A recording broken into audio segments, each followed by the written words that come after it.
Welcome to Tales from the 90s, your retro look back at my favorite time period, the 90s. This week, as you can see, I got my Megazord a little festive. Maybe I'll add lights to it next week, I don't know. Recording this in Christmas time, but in our time machine, we're going to go back to May of 1997. Let's go.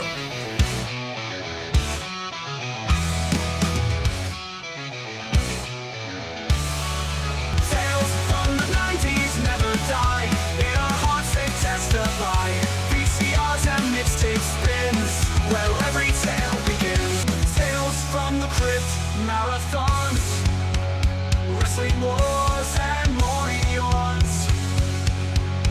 Play kickball in the street, man those days can't be beat. Tales from the 90s never die. Welcome, guys, to episode number 9 of May 1997. Episode number 2 was actually April 1997, so I think this is the second time I've gone 2 months in a row. Of course, I don't do in a row. I jump around. Last week we were in, I can't remember where we were at last week. I got so much going on. Last week we're in 94. This week we're in 87. Yeah, 97. Speaking of so much going on, later today, actually, plan on recording with my wife our special bonus episode. This will be bonus episode number 4. It's going to be Christmas memories, and that'll actually be on my birthday, December 23rd. And then, of course, I mentioned before, the week of Christmas and the week of New Year's, the podcast will be a day later because Wednesday's when I drop them, and that happens to be Christmas Day and New Year's Day, and people normally got plans. I may talk about some, if I don't do a January one before that, I might talk about my New Year's memories of Ralphus and the Rotten Fish, the Pickled Harrys. Keep that in mind for another time. But I had a lot going on, and I brought old Crackhead Dave back. If you've been seeing any of my weird videos, if you don't get the references, a lot of it has to do with wrestling or stuff that some people at wrestling only know. I try to entertain whoever watching. I mean, if it's not for public, everybody else don't know what I'm talking about. Sorry. Anyway, something a lot of people know about, especially during 97 when, I guess it was technically pre-Attitude Era, but like right before, when things were starting to heat up after wrestling had kind of gone cold for a while. We're going to be talking about 2 pay-per-views this month. WWF In Your House 15, A Cold Day in Hell. Of course, the In Your House series was originally like a shorter pay-per-view. It was like 2 hours long, and it wasn't one of the major ones. Later on, they got the 3-hour treatment, and then they just stopped calling them In Your House. This was the 15th In Your House. It was called A Cold Day in Hell. It was all centered around The Undertaker and Stone Cold Steve Austin.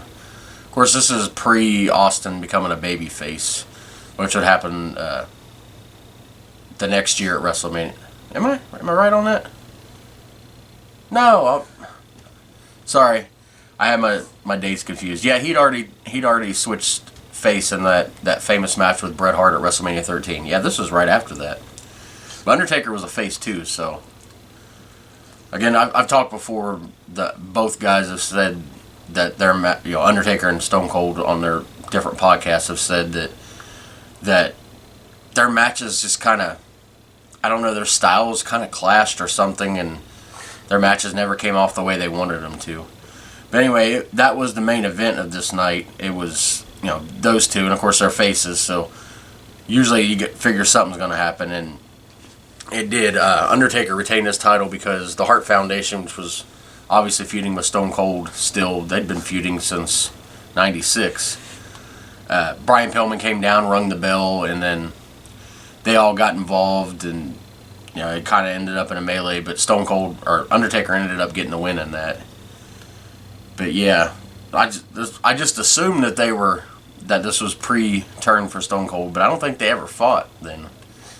It would have been interesting to see a heel Stone Cold against a face Undertaker. But anyway, this was actually Ken Shamrock's WWF debut. He ended up beating Vader in a no-holds-barred match. Of course, Ken Shamrock synonymous with UFC. It was really one of their first stars. A lot of people didn't know he'd actually wrestled before WWF, so it's not like he was new to professional wrestling, but, I mean, Shamrock is one of those guys from the Attitude Era that everybody talks about. Like, he should have, gone farther for, whatever reason, I don't know.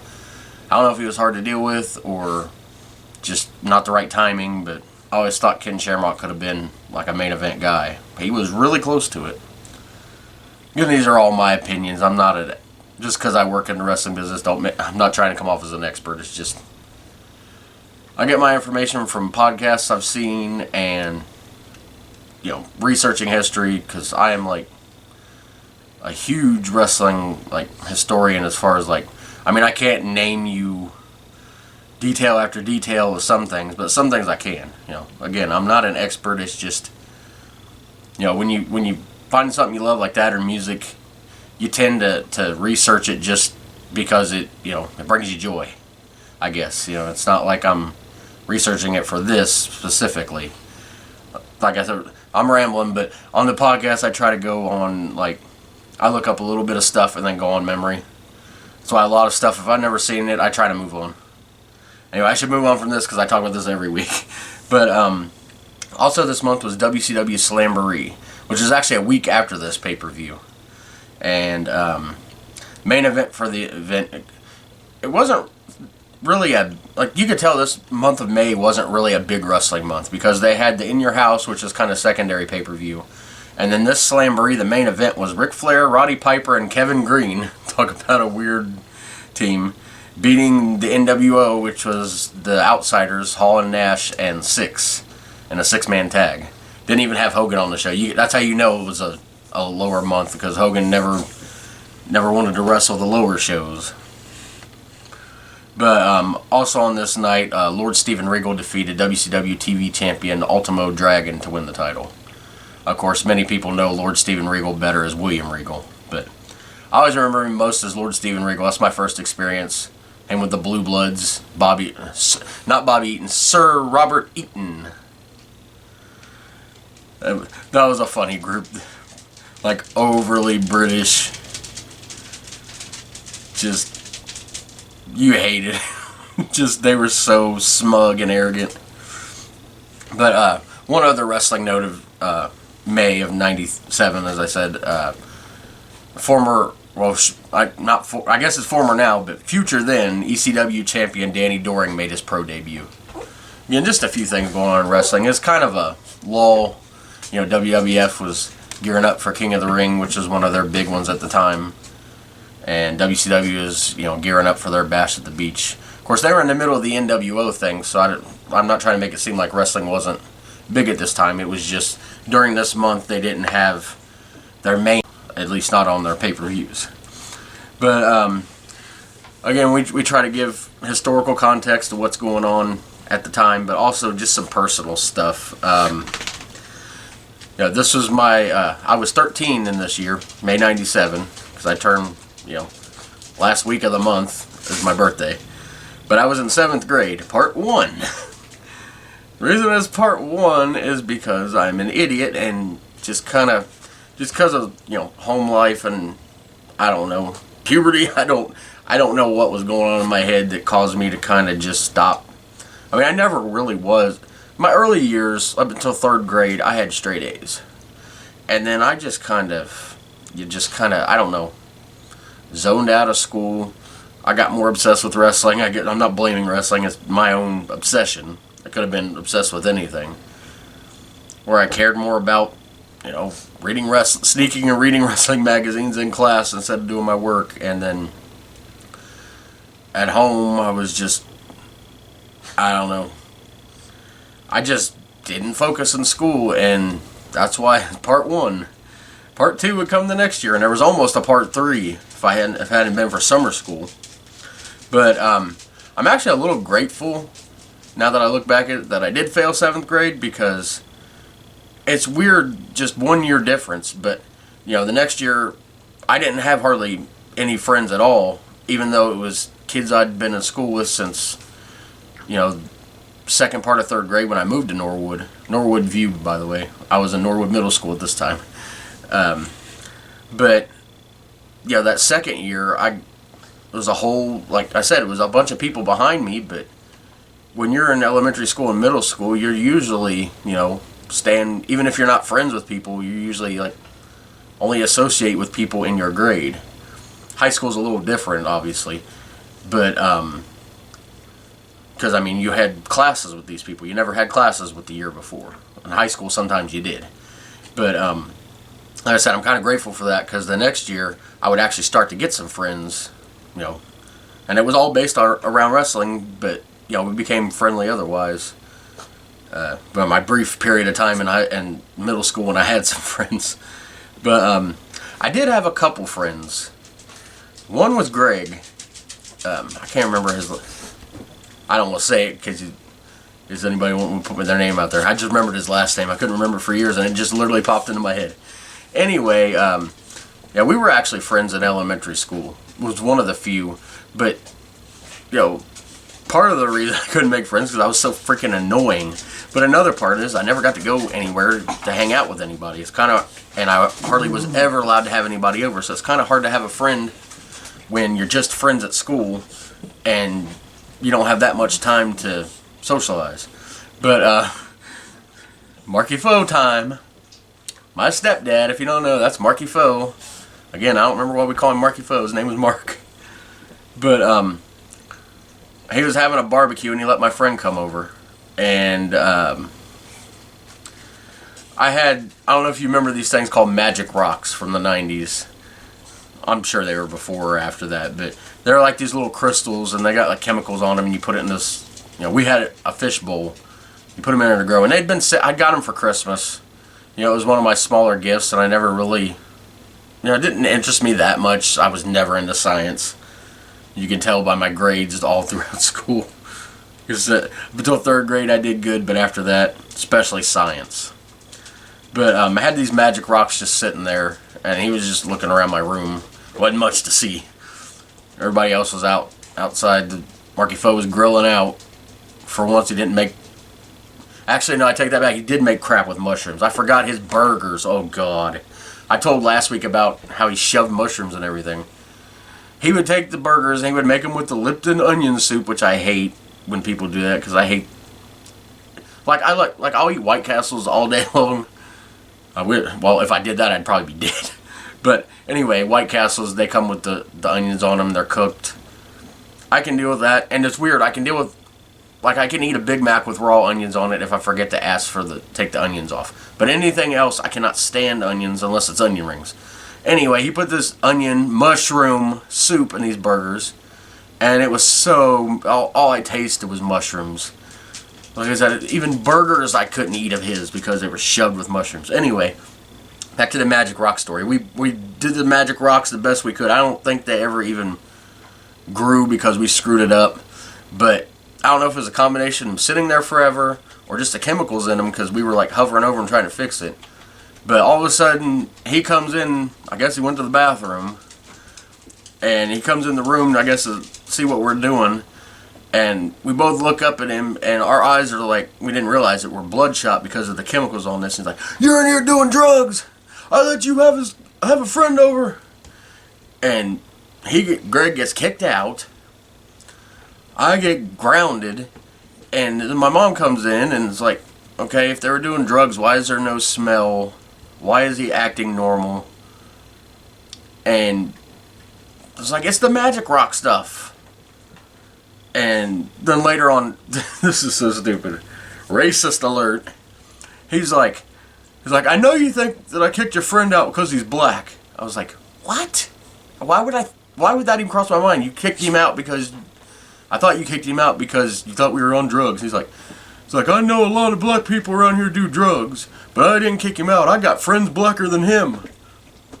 Even as a freaking 13-year-old, I know that was the wrongest thing to say in the world. That was Marky Foe. And he did have black friends, but it was why do you gotta say that? But anyway, that was the story with Greg with the Magic Rocks. He ended up, I think he ended up moving, I think. That's why we didn't stay friends. That and he'd stay away from my freaking... Oh yeah, and there was, I think that, yeah, the reason we actually stopped being friends before that is because I was walking home and I wasn't allowed around him anymore because Marky Fo still didn't believe me that I wasn't on drugs.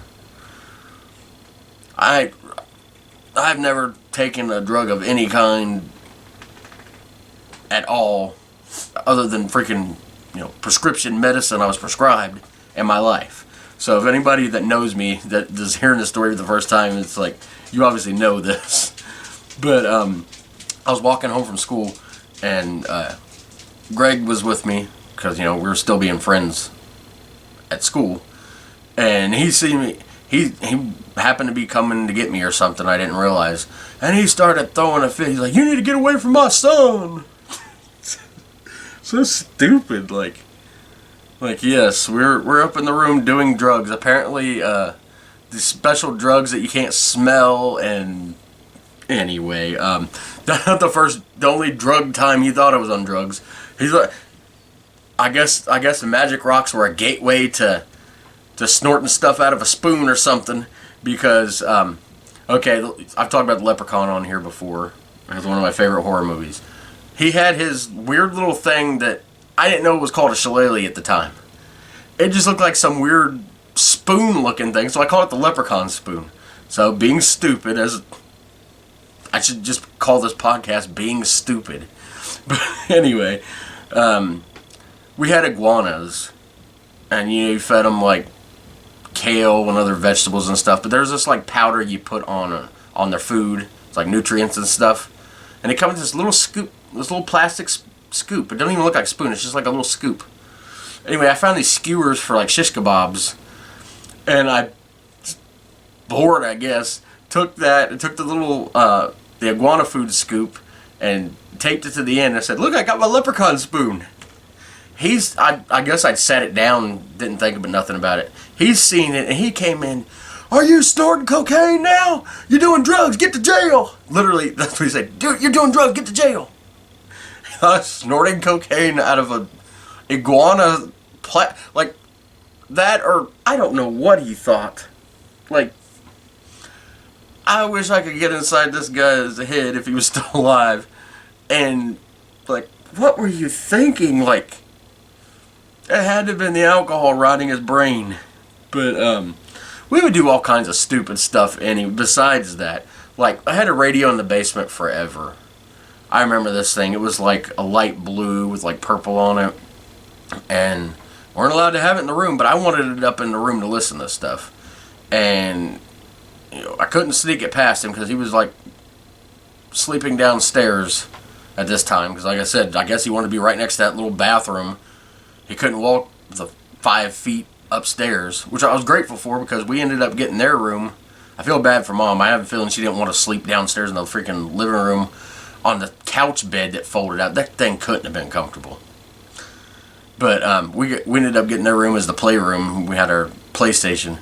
A quick story about that. We would always set the PlayStation right on top of the TV because I guess we thought that's where it had to sit. Couldn't sit anywhere else. It wouldn't work right or something. But me and Josh would be playing. If you remember original PlayStation, the controller cords weren't that long. Yes, game systems had cords on the controllers then. Not to plug into charge, to plug into play. But we'd be playing and one of us, like, we'd just be playing and like yank it back. Here comes the PlayStation flying. It eventually broke, as you can imagine. But anyway, I wanted to get the radio upstairs because it had been in the basement for a while and wasn't allowed to have it in the room for some reason.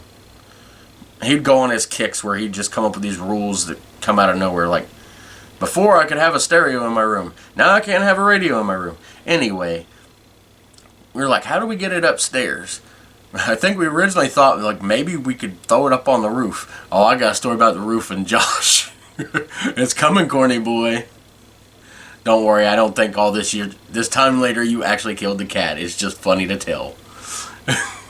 I'll save that for another one. But thought maybe on the roof. I was like, no, we'd probably break it. So my genius idea, when it gets cold, we turn on the heater and it goes all throughout the house. And it comes to these vents. What if I could sneak the radio? I can't even tell this with a straight face. Got the bright idea of trying to sneak this up. It somehow fit in the vent, but barely. So we got it in there, and we got this long-handled broom, and I was trying to push it up. I was trying to have Josh go to this part of the floor. He was going to grab it, and I think Travis was up there, and he was going to try to pull it the rest of the way. And that thing, we ended up getting stuck like I thought we were dead in trouble because it was stuck good, like we couldn't get it out. Finally, I went up to the main floor. I don't know how he didn't hear any of this. He must have been asleep or something. But I eventually able to push it back down and didn't get the radio up there. Needless to say, that could have been really bad. It was also during this time that we had freaking Larry over. The bum. Or I might be confused with another time, because I remember him sleeping on the couch. This might have been another time. I'm going to tell it anyway. Anyway, a story I told in the past about Brandon B., the dancing kid.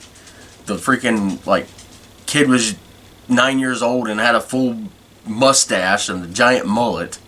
Anyway, his stepdad had, broken up with his mom, so they weren't together. Really, I guess technically it wasn't his stepdad anymore. But it was one of Marky Foe's drunk friends, and this guy was drunk more than Marky Foe. And he stunk so bad. Ugh. His name was Larry. And for a while he was just sleeping on the couch. And you'd walk in and there'd be he would have food piled somehow on his face. And there'd be flies buzzing around it. And he would wake up and the first thing he'd do is search for his beer or get a drink. Yeah, that didn't last too long, I don't think. I don't think my mom let him stay there that long because, I'm not exaggerating. I can't even imagine, right now I can't even imagine how bad he smelled, but he smelled bad. Anyway, sorry of all the personal stuff. If you don't know me, you wouldn't understand why all of it's so funny, but yeah. I was doing drugs and I graduated to harder drugs with that leprechaun spoon. Anyway, we'll go into sports now. Sorry, I get sidetracked a lot. It was the second month of the baseball season, and the Oreos. Yeah, you see, my mind's on food apparently. You remember the Oreos? The Orioles, Indians and Rangers were leading the AL, and the Braves, Pirates, and Giants. Giants? What the hell is a Giants? That sounds like a. I'm not gonna go there. Giants. I cannot speak today. I'm gonna get a drink of my Mountain Dew Voodoo Halloween.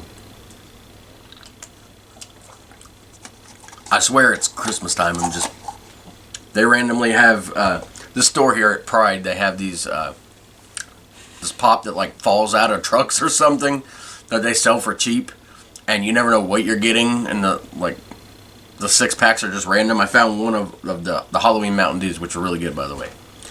Anyway, I'm also going to talk about in a future one about the greatest pop ever, Surge. I'm going to save that one. Surge that deserves its own podcast. But anyway, the Braves, Pirates, and Giants were leading the National League. Of course, the Reds were dead last in the Central. Not too much going on that month in baseball. The month after interleague play actually started. And, of course, 97 was the year the Marlins won the World Series. But NASCAR, Mark Martin won back-to-back races. He won Sonoma and Talladega. And then Jeff Gordon won the Coca-Cola 600 Charlotte Motor Speedway. Of course, he'd win his second championship that year. Jeff Gordon, my all-time favorite. But, yeah, not a lot, too much going on in sports there. But one of the things that I really want to get to... Oh, by the way, I made you wait this long to... I didn't forget. I made you wait this long into the podcast. And a shout out to Tabitha for watching. I totally didn't forget to say it at the beginning. I made you wait this long to watch. Make sure you were watching. Anyway, one of our... it was actually a good time for it because this is one of... from feedback I've gotten, one of the favorite segments of this podcast is when I go through a TV lineup.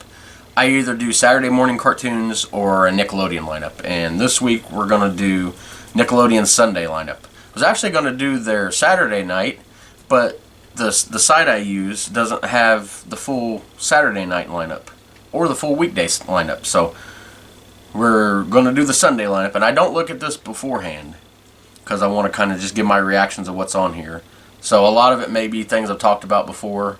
I won't spend too much time on those, and it may all be that way. I don't know. Like I said, I haven't looked at them. But anyway, this is Nickelodeon Sunday schedule. I've talked before about, like last week's podcast, I talked about my experience with Nickelodeon on Sundays would be, unless it was the summer, I normally didn't get to watch after like 4, if I even got to watch, because it was dependent on if I got to go to my granny's house, because we didn't have, there was times we had cable in Norwood, so it may have been one of those times. I can't remember exactly.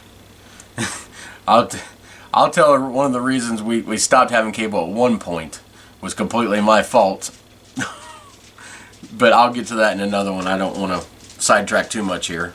I thought this was going to be a shorter podcast this week, but I keep rambling. Anyway, we start off at 6 a.m. Mr. Wizard's World. Talked about that before. I love that show. He's a science guy. I mean, most of the kids from the 90s, their go-to is Bill Nye. Mine's always Mr. Wizard. Ship to Shore. I never heard that one. 7 a.m. Nick Arcade. And I talk about it all the time, but I love that show. You get to actually go into video games. So cool. And move Mikey around the board. And the host was just so, like, energetic. And the kids, a lot of the kids looking back are just like some of the answers they gave for questions and games. It's like some of these kids are so dumb. I'm sorry. You can tell a lot of these game shows for Nickelodeon is just kids that came into the Nickelodeon Studios lot, or just kids that were around. There was really not much of a process where they, it's not like they're looking for the best video game players or doing like a test like you got to take on Jeopardy. A lot of these kids were just like, okay, we got some kids. You want to be on a game show? It was entertaining. But 7:30 Family Double Dare, my favorite iteration. I can't talk. Is it iteration? It's not idiot-iteration. I'm the idiot-iteration around here. But my favorite version, I should say, of Double Dare, the Family Double Dare. And then 8 o'clock, Muppet Babies. Have to do it. I love Muppet Babies. Again, Muppet Babies is one of those that was syndicated to Nickelodeon. I think it'd been on another channel. Just like the next one, Tiny Toon Adventures. Of course, they're more known from being on Fox, and then, of course, the WB, once the WB got their own network, which is around this time. But a lot of these cartoons, which I didn't know at the time, a lot of stuff you've seen on Nickelodeon besides their original content was stuff from, years prior, even years ago. Like Underdog was from 20, 30 years before we remember watching it in the 90s, and I thought it was a new cartoon then. But yeah, Tiny Toon Adventures, love that one. That was on for an hour. And then Looney Tunes on Nickelodeon. Love Looney Tunes. And then we start getting into the Nicktoons at 10. We got Rugrats, classic. Ah Real Monsters. A lot of people don't talk about that as much anymore, I don't think. But it was one of my favorites. It's just so weird. Like, I have a feeling it was created because of Beetlejuice. I mean, they even had the characters with like the black and white themes like Beetlejuice had. Guarantee you, whoever created that was influenced by Beetlejuice. It says Ah Real Monsters was later replaced in the spring by Angry Beavers after its debut. I didn't really like the Angry Beavers. Never really messed with that too much. Hey Arnold. That's one of everybody's favorites from the 90s that I actually didn't like. Like, not that I disliked it really, it's just it never grabbed me, so I never watched it. Rocko's Modern Life, and that was later replaced by All Real Monsters. I guess they moved stuff around in this, but Rocko's Modern Life was one of those ones like Ren and Stimpy. So many adult jokes in there that you don't get as kids. Then at noon, Adventures of Pete and Pete. I've talked about that before. Didn't really understand a lot of that show. I don't know. I don't know. There's certain things that I would watch, and there's certain things that I wouldn't watch. And I really don't have explanations why. I'm not saying they're bad. If they're a bad show, I'll tell you. But 12:30, all that, love that show. Talked about that a lot last week. My Brother and Me, I don't think I've seen that. Or Space Cases. But 2 o'clock, What Would You Do? Hosted by Mark Summers, the host of Double Dare. It was just like one of those random game shows where they would just come up with this weird stuff, or they'd go talk to people on the street, and then there'd be contestants, and just, it was like a variety show and a game show combined. It doesn't get enough recognition these days. People don't even know about it. I wish it was on Paramount Plus with the other Nickelodeon stuff. And speaking of that, 2:30, Wild and Crazy Kids, another one. Kids playing. It's basically, if you remember as a kid going to school playing field day, which would normally be like the last day of school or close to it, where you just go outside and do all these activities and stuff, different races, or you'd be playing with water or something. That was kind of like Wild and Crazy Kids, only they like took it to the extreme. Then 3 p.m., Inspector Gadget. The bumbling idiot detective. Talked about that many times. Here's one I haven't actually talked about yet. Salute Your Shorts. This is one of those. They were at this camp on Awana. We hold you in our hearts. And when I think about you, it makes me want to fart. Yes, I just did that. That was part of their theme song. But it was about these kids at this summer camp. And just the wacky adventures they go on. It reminds me a lot of Hey Dude, another Nickelodeon show. But it was set at a camp. And the kids were all kind of more immature. But, because by reminds me of it, I mean, it's like they were like isolated to that one place. It wasn't like you go through all these kids' lives and like school and stuff. Like Hey Dude was on the ranch. Salute Your Shorts was at the summer camp. Apparently the summer never ended. I think it did. I think it was like, each season is when they come back or something to the camp. It didn't last that long. It was 2 or 3 years, I think. And one I haven't talked too much about on here, Legends of the Hidden Temple. Love that game show. I've talked about it before, but I didn't talk too much, I don't think. You'd have the classic things like the Steps of Knowledge, where you try to get into that temple. That temple run at the end was just so like nerve-wracking. And some of the people are like, "Come on, you stupid! It's in this room. Why do you?" It's like some of the stuff looks easy to do, like you're watching it on TV, but I can't imagine like running through that course and it being that easy. There had to be a reason the kids a lot of times failed, and then the freaking one of them temple guards jumped out at me. I'd probably scream. But next is Global Guts. I love that show. Kind of like I talked about last week, kind of like American Gladiators. The global version, of course, they had kids from different countries competing. And sometimes you wouldn't even have USA represented. But it was cool because they'd have like little stuff the kids get to talk about their lives. It was pretty cool. Again, it's kind of like American Gladiators. The different obstacles and sports games and just whatever they threw at them. Land of the Lost, the 1991 version. I've never seen the older version, and I definitely did not want to watch the movie that came out recently with Will Ferrell. It was based on that. I cannot stand Will Ferrell. You're going to hate me right now. Speaking of Christmas, Elf. I don't think I've watched the whole thing all the way through because I can't get past how annoying he is. Cannot stand. I don't think there's a thing with Will Ferrell in it at all that I've ever watched or liked. But anyway, this 91 version of Land of the Lost with the dinosaurs. I don't remember all the details. I just remember really liking the show. It's about this family in their station wagon, and they're like in this like prehistoric time all of a sudden. Again, I never seen the older version. I later did see like the beginning of the first episode of the like older one, and oh my god, the computer graphics were so horrible. I don't know if this was 70s or 80s when this show originally came out, but yeah, definitely love the 91 version. And then Pete and Pete again, and at 6 p.m., Are You Afraid of the Dark? Of course, what can I say about that I haven't said before? Classic show that put their SNCC lineup on the map. And then Secret World of Alex Mack. I started watching that, but never really continued it. It was, I don't even exactly remember what it's about. It was during a time when I wasn't able to watch Nickelodeon as much, so if it was a newer show like that, I don't have as many memories. And then again, my brother and me never seen Ah Real Monsters, The Wobulous World of Dr. Seuss. I remember that briefly, but I don't think I ever watched it. Obviously, it's something to do with Dr. Seuss. And then good old Nick News, which I never watched then. I probably should have. Speaking of that, that brings up a memory. Anybody around my age, I don't know when it stopped. I think Josh remembers seeing this. Travis, do you remember seeing this? Or Clint? Going through the different age ranges. Or even Emily and Natalie, if you're watching. I don't know if anybody's watching at this point. I'm rambling. But anybody remember Channel 1 in school?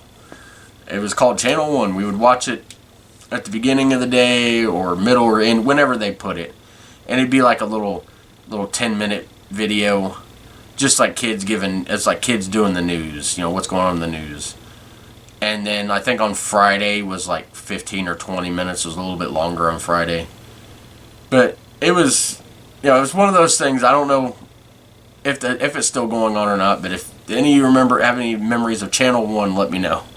But Nick News was, I guess, kind of like that. But I just never watched it. And then 9 o'clock till 6 a.m. was Nick at Night. It was a Sunday on Nickelodeon.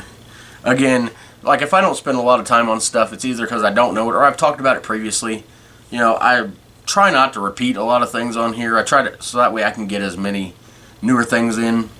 But one of the other segments that people really like on here is our TGIF segment. And this was kind of the end of what's considered the golden age of TGIF as far as like the peak of their popularity. Because two shows would be ending on TGIF. Would actually, they'd have another season after they moved to CBS. And one of those was TGIF's probably biggest show of all time, Family Matters. They were in season 8, and this is May, so a lot of, if you know anything about TV, a lot of times TV shows ended around May. So this was the final episode of season 8, Family Matters, would air. Again, the last one on ABC, they moved to CBS for one more year.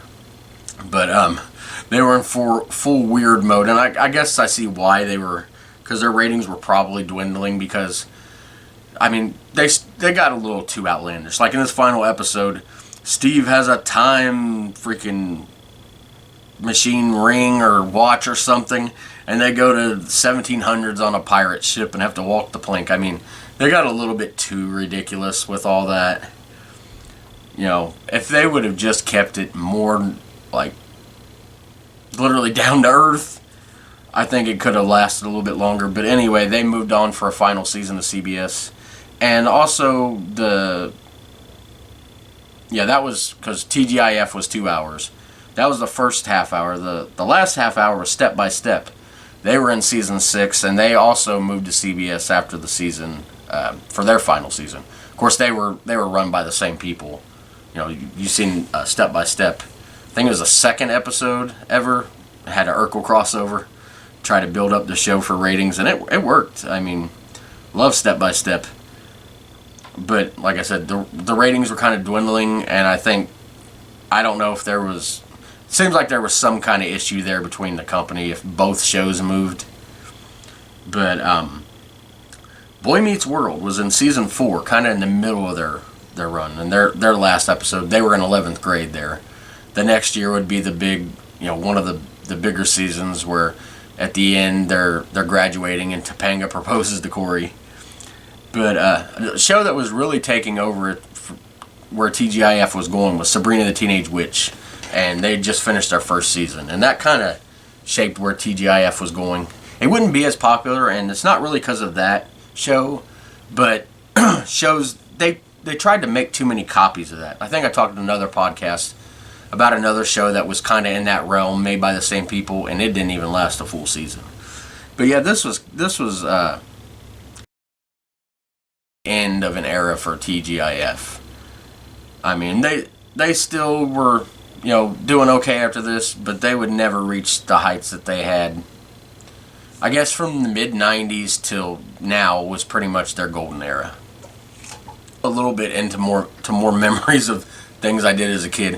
One of the reasons that I didn't pass 7th grade is because there would be times I would be sick from school.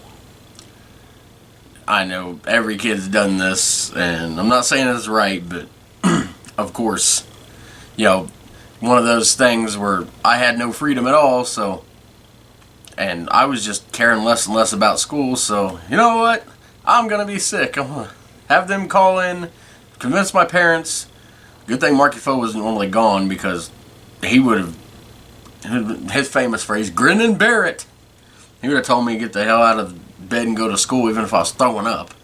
He didn't give a crap.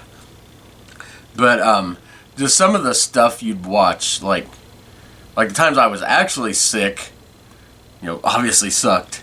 But there would just be things you would watch on TV that everybody remembers. Of course, everybody remembers growing up with Bob Barker and Price is Right. Whether you're staying home from school sick, even if you really weren't, or if you really were, or during the summer, you always watch The Price is Right with Bob Barker.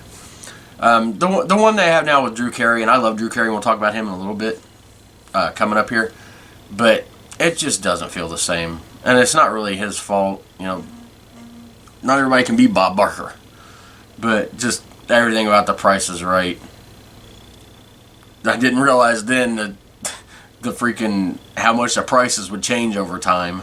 You watch Price is Right today with today's like if you took like a teenager from today and had them watch a Price is Right then, they would be way over guessing at the prices just because of how big inflation's been. But anyway, we're not an economic podcast. But another one that was always watched by everybody was the freaking Jerry Springer Show. This show was insane, and it seems tame by today's standards. And most people, when they think of daytime talk shows, which I don't think he's still going, but Maury, you are the father. But Jerry Springer was it wasn't the original talk show, but the one that really went crazy. You just had to be there in the 90s. Just some of the show titles you couldn't even get away with today. And there's always debates of whether it was real, whether it was fake. I think a lot of it was staged because there's been actual professional wrestlers. It's been known that they've used professional wrestlers in the Chicago area, local ones, to play some of these characters on the shows. Because it'd be some people later on you would see on TV as someone completely different. So that obviously gives away some of it. I think in the early days they really did have people on there, but I think as it started getting popular and started getting more controversial, they had to keep upping the ante on it, and they would just come up with these ridiculous stories. And I'm sure there was some actual real people on here too at this time. But I mean, it became known as, first of all, the show where everybody gets on there and fights. And there was a whole big controversy about that where they had to stop showing the fights. I think it was even brought up before Congress or the Senate or something. But they had to stop showing the fights so that way, if you watch later episodes, they cut away and they don't actually show punches landed. But I remember all the time in the 90s VHS tapes for Jerry Springer, Too Hot for TV, where they would show naked people and they would show the fights. But that was another thing it became known for. People would be just randomly taking their clothes off. That's how you could tell it was fake. Not everybody in the world is going to go on TV, and even though they know it's blurred out, they're still in front of an audience of people there at the studio and just lift up their shirt or pull their pants. It was so ridiculous. And it just got dumb later on where they'd put the stripper pole and they would encourage them to do it. It was funny before that, but then it just got and you ain't gonna see nothing on TV, so it's who was gonna tune in for blurred out stuff? But then they'd be getting their Jerry beads. And the funniest part to me was when they asked the audience questions, and the audience would purposely say things. Now, I don't know if the audience was planted like some of the guests, but they seemed like actual people, and they would and then the people on stage would get mad, and the security, Steve that's where Steve Wilkos came from. He was security on Jerry Springer. He would have to get up and stop him, and he'd have to stop the fights and all the other security guys. And I mean, he was so popular they made a movie out of his show. Basically, it's called Ringmaster. I think he was playing a fictional character, but it was pretty much the Jerry Springer character. But yeah, those are just a couple things you'd watch if you weren't watching Nickelodeon. You know, if you just had regular TV, you know, those were two things that would always be on. You know, all year round, especially the summer, which is like yeah, we're gonna eat breakfast and watch Price is Right, and oh boy, 1 o'clock, here comes Jerry Springer. But speaking of TV, we're gonna kind of keep the TV theme going. We're gonna talk about some shows in primetime TV that a lot of them are their first season. Like on CBS Saturday night, we had the first season of Early Edition. I love this show. Not as much as a kid, but it's one of those ones that I watched later on and appreciated more. And me and my wife had to. We started watching when we lived in Vivi, like 2008 or so, and then either we couldn't find it or just things got in the way, and we ended up having to finish it like, I don't know, 4 or 5 years later. But anyway, the basic synopsis of it is this guy Gary, he all of a sudden one day gets a newspaper and it's dated for the next day, and he's like, okay, is this messed up? And then there's these headlines like something had happened. Well, he thought had happened, it actually was going to happen, and he realized that this hadn't happened yet, and he could save these people. And that's basically the premise of the show. He would get the newspaper a day early, or sometimes it'd be more than a day early, and he would have to go and try to avert something that was going to happen. It was a really good show. It was kind of ahead of its time in what it did, and just his idiot friend always tried to sneak to see the stock market report or the sports scores so he can go bet on him. He was always begging Gary for the sports section so he could go gamble on it. But it actually had I think it had 4 seasons, and it actually ended, because I hate when shows get canceled, and one of those I'll be talking about a little bit before they resolve, because a lot of shows will end the season on a cliffhanger. They used to be anyway, and as a way to build intrigue for the next season. Well, the only problem with that is if they get canceled, you're left with a dead end. Nowadays, because they cancel shows for no reason, it seems, they will usually not do too much of a cliffhanger and kind of end it with a way that the show could be considered as ended, but it also could go on. Sometimes they do that, or sometimes they even film an extra episode just in case they get canceled, which is kind of sad they have to do, but that's the reality of TV these days. They don't give shows enough time to gain an audience. I mean, do you imagine Seinfeld or some of those other shows that came out like in the 90s would come out today? They would not have time to gain an audience, and they wouldn't be known as iconic as they are. Sorry, a little bit of sidetrack commentary on the way TV is these days. Another new season, or new series, was King of the Hill, which would be Fox and Sunday night, obviously. To go along with The Simpsons. Before, I'll get into some stuff here, but I don't like Bob's Burgers, I don't like Family Guy, I don't like all those. I didn't even like Futurama, which I think was started in the 90s, but I love King of the Hill. I didn't even realize at the time, although I should have by the way the animations looked, that it was made by the same people that made Beavis and Butthead, because I never watched Beavis and Butthead. You know my style of music, I'll be talking about that in a little bit.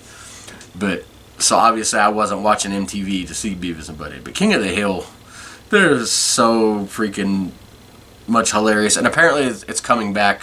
Oh, they've been saying it for a couple years, so we'll see if it actually does make it past all the stages. It actually does come back. If it's made by the same people and everything, then I could see it being funny. Since it's animation, they don't have to rely on either getting the same actors that are older or might not want to do it, or new actors. Hopefully the new King of the Hill will be good. That remains to be seen, but Its second season was Drew Carey's show. It was on Wednesday nights on ABC. Like I said, he's the host of Prices Right Now. But I mean, back during this time, Drew Carey was like one of the top TV names because he not only had this, but he hosted the Whose Line Is It Anyway, and that show is hilarious. It's an improv show if you've never seen it, where he would host and they'd have the 4 people on there and they'd be playing for imaginary points and just he'd come up with a scenario. Like, one of my favorite ones is when they did like the commercial songs, which Crackhead Dave will be coming out with his own version of his own holiday favorites. That'll be coming soon. But yeah, the Drew Carey show, man, I love that show. You can't see it in reruns anymore because a lot of what Drew Carey obviously had, coming from Cleveland, which is where the Rock and Roll Hall of Fame is, huge music fan, and they would have like music montages, and they would have, the theme songs and music throughout. So thanks to stupid copyright crap, which I have to deal with on YouTube, I can't imagine what it's like in TV. They can't show a lot of the shows in syndication because to pay for all the rights for the music would be way, way more than they would ever make on any kind of syndication deal. So I think they have it on Plex though now. I heard it's one of those free apps, but it's also like a media server. But you can actually download an app for like your TV or phone, and you can actually watch stuff on it. But I think it's on that. So if you've never seen the Drew Carey show, definitely check it out. It's hilarious. Him and the freaking secretary at his work, Mimi. Oh my God, they get into such arguments. He calls her a pig, or she calls him a pig, and he makes fun of her because of her clown makeup. And I thought at some point they were going to get together, but she ends up getting with his brother, who's a cross-dresser, which of course was one of the storylines they couldn't have today because, definitely different times nowadays. But yeah, that was his brother. Was his brother Steve? I think that was his name. But him and Mimi, I think, got together. But just a funny show. Another funny show was The Nanny on CBS. They were also on Wednesday night. They were different time slots, but they were, sometimes they would compete with the Drew Carey show. But I remember watching The Nanny. It was one of my mom's favorite shows, I think, because I remember her watching it, and I'd watch it with her. This was season 4, was the famous season where, if you don't know the premise of The Nanny, she goes to work for this British guy who does like plays and stuff, Broadway plays, and takes care of his 2 daughters and his son. And then there's the butler Niles, who's he's hilarious. He's like one of those British type characters, but he's also hilarious and always making jokes. And then Maxwell's partner, Cece, she was in love with Maxwell, and her and Niles would butt heads so much. During this season, the last episode was actually during this month. It was where Niles had the heart attack, and then Cece revealed to Fran, who was the nanny, if I didn't mention that already, that maybe she didn't hate Niles so much. They ended up getting married. But this was the famous season where, at the beginning, Maxwell finally told Fran he loves her, and Maxwell was the British guy with the Broadway plays. Sometimes I forget if I said something yet or not. I'm all over the place, as you can tell. Blah, blah, blah, blah. But the famous season where he told her he loved her and then took it back. That was like a thread throughout the whole season. He took it back. But yeah, that was. I've seen every episode of Early Edition, The Drew Carey Show, and The Nanny.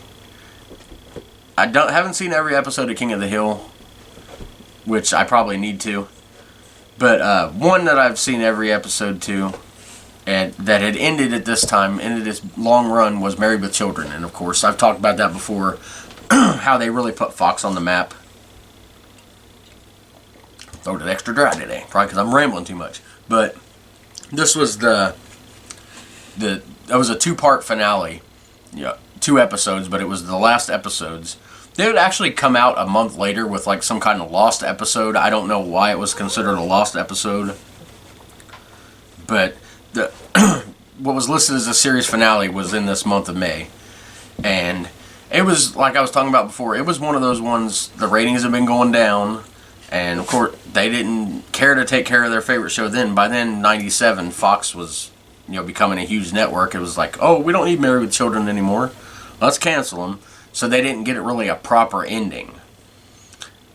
So, that's why I hate watching new TV shows. Not to get off on another tangent about this, but it's like Quantum Leap. I watched the remake recently, and I actually liked it. It's not the same as the original. It's got a lot of stuff different, but it's a different time. They do a lot. They pay a lot of tributes to the original, but it ended in this huge cliffhanger, and it got canceled, and that's it. It's now a lot of times these days, shows can continue. They have a lot more platforms, like they can go to streaming. So I wish Quantum Leap remake would go to streaming. But it's just, they don't give shows a chance anymore. They really don't. They don't care about the people that watch these shows. They only care about the people that don't watch these shows. And I've said before many times, it's a different time. You're not going to have ratings like you had in the 90s. When Seinfeld and Friends was drawing NBC these huge numbers. You're not going to have that anymore, because think about all the cable channels they have. They have a ton more even local channels. Stop. My dog is yelling at me. He's probably telling me to get done. But they have that. Then they have DVR where you can record things. They have streaming. They have so many different things that you can't judge shows on TV ratings anymore. But they do, and they cancel them, and I guess it is what it is. It's really made me stop watching newer shows, unless something jumps out at me. And then even if it does, it's like, well, we'll watch this, but it's probably going to be canceled soon. So don't get too attached. But anyway, and on that depressing note, we'll go into music. Again, I say it all the time, my main music at this time was country music. I mean, it's always been country music, but I would start listening to more pop, the following year, like 98, that's when I'd really start. But the Billboard Hot 100, which is a countdown by Billboard, obviously, they'd give the top songs. Number one for 3 weeks was Hypnotized by I Can't Talk. So I could never be a rapper, but by Notorious B.I.G. Again, I definitely was not into him at all. I probably couldn't. I mean, I recognize the song now because I've heard it a few times to know what it is, but again, not my music, so I'm not crapping all over it, but I'm also not like, oh, I remember this. But that was number one for 3 weeks, and then the last week of the month, and then 1 month into June, the number one song was Bop by Hanson. My wife looked. Although, I think I got her a Hanson CD, and then she, listening to it, she's like, they only had one good song. But of course, as a teenager, your favorite groups, you're like, oh, I loved everything they did, until you listen to it later on. Now, some of the stuff she listened to since, she's known song after song, but Hanson was kind of always a one-hit wonder band, or group. No, I think they were a band. I think they did play their own instruments.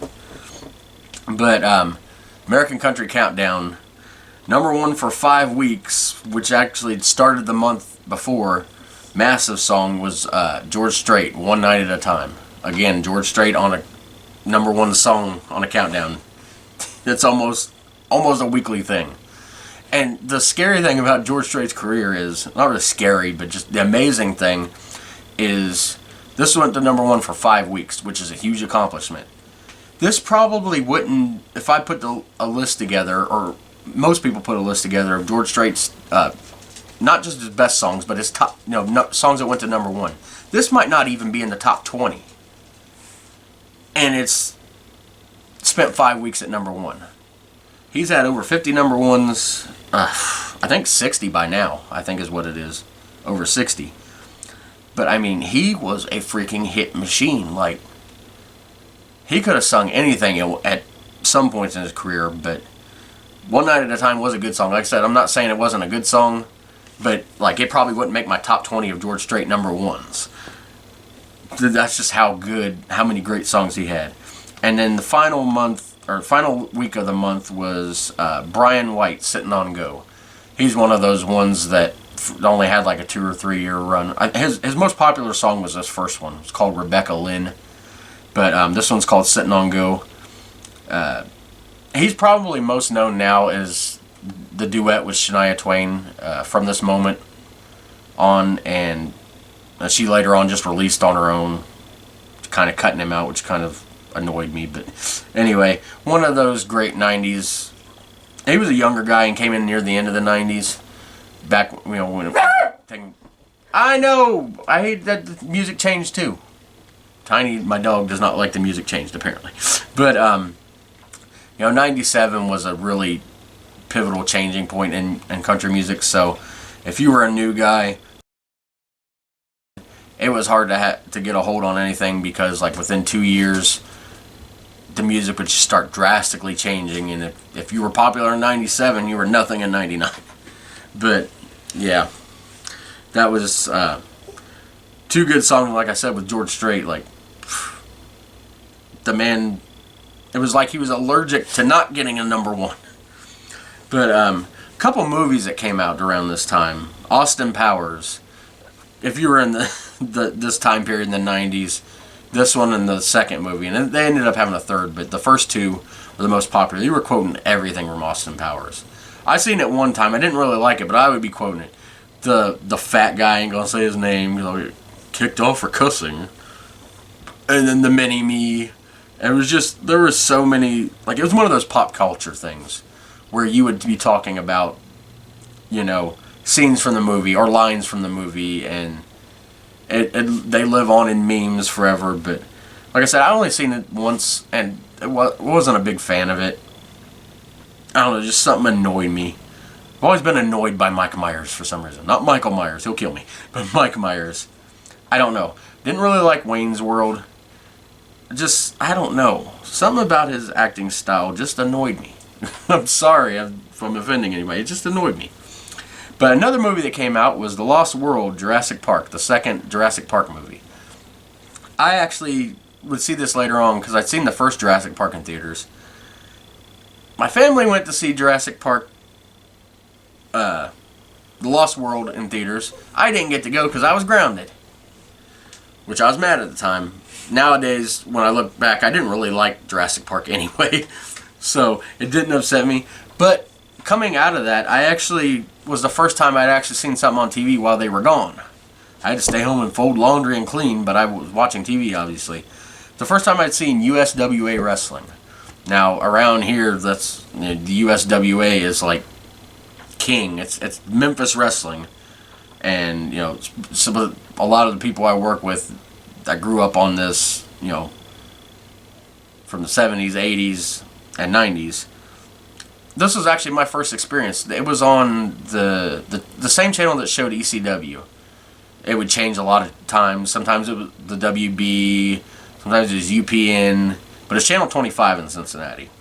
And they just started showing USWA, which I briefly read about in PWI magazine. But during this time, I would start watching it. It was actually it was a memory, because when I seen The Lost World popped up, I was like, that was a movie I didn't get to go see, but oh yeah, I saw the USWA. But Flash Flanagan was wrestling there. I've actually worked with Flash Flanagan a couple times. Not worked personally. I've announced him and I played his music and recorded his matches. I don't want to, I know all the stars. But yeah, which obviously I had no idea then that I would, get to see him several times wrestle and actually be involved somehow in wrestling. Like, it's still amazing to me that I'm involved in wrestling. It really does. But one of the wrestlers I remember at that time, like big time, was Doomsday. This big monster of a guy, which I had no idea would later that year go on to become WWE Hall of Famer Kane. Like, I had no idea. Even when I seen Kane debut and all through the end of the 90s and into the 2000s, I had no idea that was Doomsday until I don't know, I seen it on something. Maybe it was on one of his documentaries or something. I was like, I remember watching that guy before he was even famous. And I didn't even realize it was the same guy who played the stupid dentist, Isaac Yankem, or the fake Diesel. I mean, you gotta realize back in the 90s, it isn't like today. You can look up anything, and you'll find out a wrestler's real name, their, their whole career, every character they've been. Back then, you didn't know this stuff. I mean, there was there was obviously the internet wrestling community had kind of started at this time, but I wasn't in on that. I hardly had access to the freaking internet. Move on quickly. Tales from the Crypt had already wrapped up, of course. They were in the middle of, or towards the end of the Secrets of the Crypt Keeper's Haunted House, the game show. And it only lasted this season, but that was fun. It also reminded me of Guts and like American Gladiators, but obviously a big horror theme. And then Crypt Keeper would be making his wisecracks in the background. It was filmed at Universal Studios, I believe. But yeah, that was all that was going on in the Tales from the Crypt world. Got to get my Tales from the Crypt mention in. Hopefully this season, the end of the season, I'll get canceled probably next. But hopefully this episode flew by. If not, I don't know. I never know till I'm done, whether the episodes are like, because sometimes I feel like they went by quick, and it'll be like hour and a half. What the heck? And sometimes I'll be like, I talk forever and talk, barely an hour. But sorry if I ramble a lot, or if I talk too fast, or stumble over my words. I'm just talking to you guys. I hope you guys enjoyed this episode. Again, be on the lookout for the bonus Christmas episode coming out December 23rd. And remember, Christmas and New Year's week, we will be a day later, Thursday at 9 a.m. instead of Wednesday. But next week will be our normal time slot, if they don't bump us off for our ratings dwindling. If anybody could get canceled off of YouTube for ratings, it would be me. But anyway, next week we will be going back to June 1992. And this is my first trip back into 92. 8 years old then. And I talked about it a few times before, trying to figure out where it fit in the timeline. This is actually the time I was living in Mount Carmel. And I'll talk about my first crush. And I might even tell the story about the bus driver throwing a party for me when I left, even though it was the year after. I don't know. I might talk about that. But anyway, June 1992, next week. Thank you for joining us here on Facebook, YouTube, or listening on Spotify, wherever you catch us at. Hope you enjoy the Christmas episode. Hope you enjoyed this episode, and let me know any feedback you got. And I will see you guys on the next one.